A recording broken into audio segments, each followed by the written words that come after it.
এদিকে এটি একটা খুব বিখ্যাত ছোট হলেও ব্রিজ। এটি ভাঙা ব্রিজ বলে। গঙ্গারামপুর থেকে কালীতলায় 2017 সালে যে বন্যা হয়েছিল এবং আরও অন্যান্য বন্যার সময় এই যে গত আগে থেকেই ছিল প্রচুর পরিমাণে এই ডিপ। সারা বছর এখানে জল থাকে, এই জল শেষ হয় না।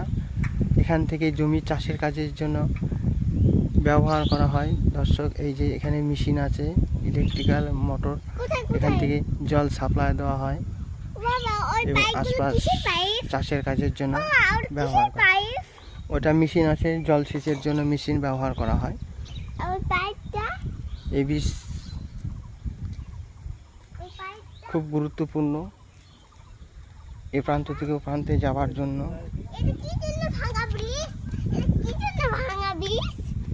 এটা এই জায়গাটা ভাঙা জায়গাটা, তো সেই জন্য এই ব্রিজটির নাম দেওয়া হয়েছে ভাঙা ব্রিজ।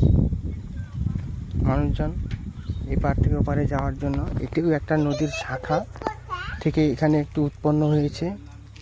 এই বৃষ্টি বিভিন্ন কারণে নতুন করার পরেও অল্প দিনের মধ্যেই কোথাও না কোথাও ভেঙে যায় বলেই এই লোককথিত এটি শোনা যায়। সেই জন্য এই বৃষ্টির নাম ভাঙা ব্রিজ।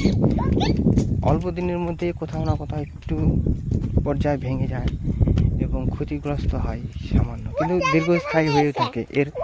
এরপরেও বিভিন্ন রকমভাবে ভেঙে যায়, ভেঙে গেছে, বিভিন্ন বারে ভেঙে গেছে। তার ওই পারে অনেক ডিস্টেন্সে বিল দেখা যাচ্ছে। থ্যাংক ইউ দর্শক।